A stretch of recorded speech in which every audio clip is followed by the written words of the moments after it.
2015 November 11 ശേഷം Omani റിയാലിന്റെ ഏറ്റവും കുറഞ്ഞ നിരക്കാണിത്. കഴിഞ്ഞ നവംബറിൽ ഒരു റിയാലിന് 178 രൂപയ്ക്ക് മുകളിൽ വരെ വിനിമയ നിരക്ക് ഉയർന്നിരുന്നു. നവംബർ 28-ന് രേഖപ്പെടുത്തിയ ഒരു റിയാലിന് 178.86 രൂപ എന്നതാണ് ഇതുവരെ രേഖപ്പെടുത്തിയ ഉയർന്ന നിരക്ക്.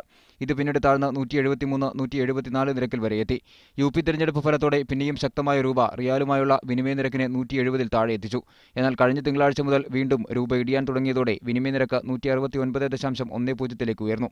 കഴിഞ്ഞ ദിവസം അമേരിക്ക സിറിയയിൽ നേരിട്ട് ആക്രമണം നടത്തിയതോടെ ഡോളർ വീണ്ടും ഇടിഞ്ഞു.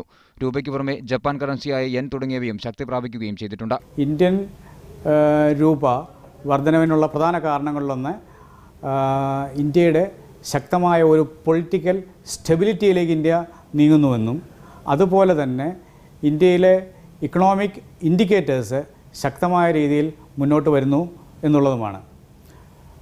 അതിനോടൊപ്പം തന്നെ ഡോളറിൻ്റെ വിനിമയ നിരക്കിൽ വന്നിട്ടുള്ള കുറവുകളിലും അല്ലെങ്കിൽ ഡോളർ ഇൻഡെക്സിൽ വന്നിട്ടുള്ള ചാഞ്ചാട്ടം യൂറോയിലും യെന്നിലും വന്നിട്ടുള്ള നിരക്കുകളിലെ വ്യതിയാനവും ഇതിനൊരു കാരണം തന്നെയാണ്.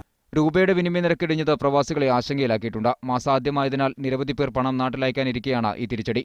നാട്ടിൽ പണം അത്യാവശ്യമില്ലാത്തവർ കാത്തിരിക്കാമെന്ന നിലപാടാണ് എടുക്കുന്നത്. ഇത് ഇന്ത്യയിലേക്കുള്ള പണമൊഴുക്ക് കുറയ്ക്കാൻ കാരണമാകും.